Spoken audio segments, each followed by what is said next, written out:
So, Cadel, we've had lots of rumours flying out of Australia that they're speaking in the hallways that you're the greatest thing to come out of Australia, mate. What do you think about that? Oh, mate, you're breaking my heart there. I wouldn't say I'm the best at thing. I mean, there's a couple out there that Kathy Freeman, for one, she's done some good things, and there was this guy called Matt Shervington. He was a sprinter back in about '98. It's actually when I started training with my new coach at the time. And you know, I don't really like to see myself as the best because there's a lot of great athletes out there. I just kind of like to concentrate on my own game and just get up the hill, if you know what I mean. I mean, when you got the Schleck brothers, I mean, Kathy Freeman didn't have the Schleck brothers chasing after her, and I think for me that was just an achievement in itself. Now, Cadel, mate, so now you've won the Tour de France and you're holding on to that yellow jersey, where to from here? Well, mate, I can tell you one thing.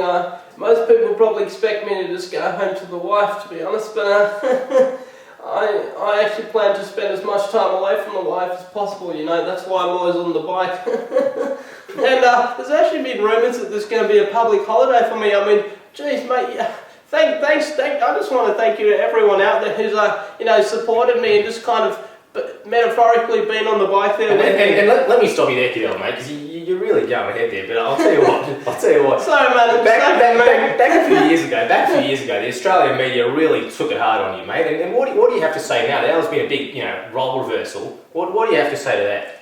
Yeah, well, I mean, the Australian media has the right to say what they want. It's pretty difficult when you're consistently coming third and second and you're just not getting the gold. You know, I really wanted the yellow shirt, and I think I finally got it because I came first. And you know what, the Australian media, they're going to change their opinion of me now, and they're still going to write their reviews. But at the end of the day, I'm just happy to go into Paris tomorrow and just drink a bit of champagne and just enjoy the day with all the riders. I mean,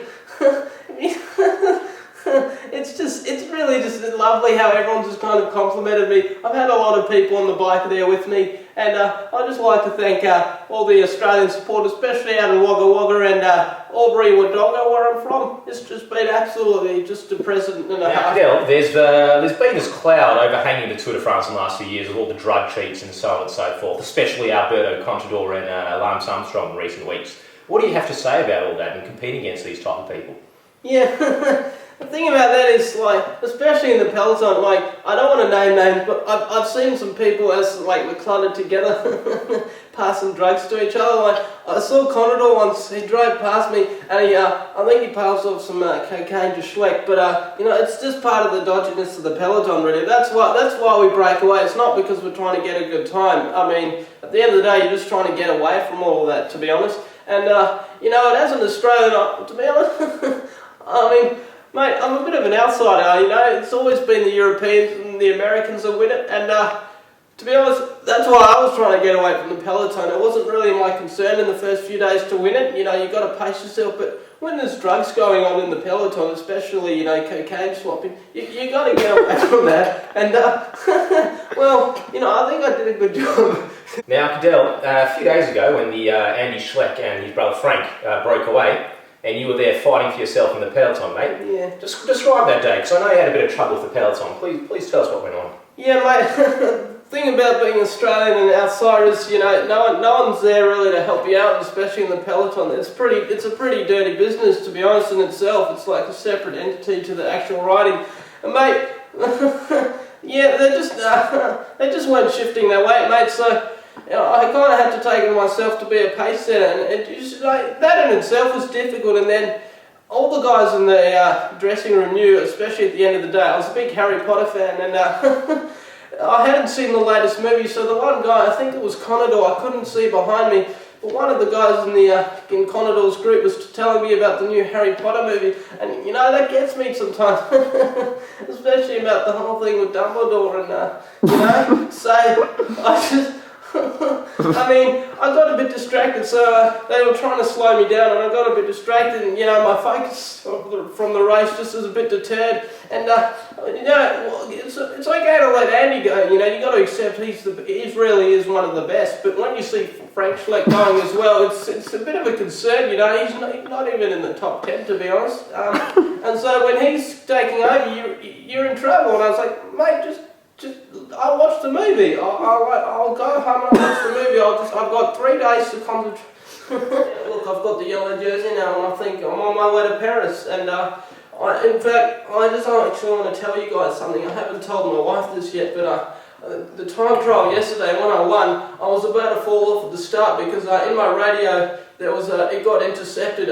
One of the radios in France kind of coincided with my radio, and I heard Amy Winehouse died on the radio, so I got such a fright, and as I took off I nearly fell off the bike, and that would have been the time trial in the gutter there, so to speak. But luckily I managed to just keep my composure and get away from those bloody Schleck brothers, yeah. I'd just like to say lastly, if you're out there in the city of Paris, I really hope your sun's shining tomorrow, mate, because I'm going to need it. Thank you very much. Thank Cadel for all his support, mate. You pushed me, you pushed me all the way, mate. And yeah, mate, it was just great riding with you. And to the Schleck brothers, mate, I've got nothing to say to you two.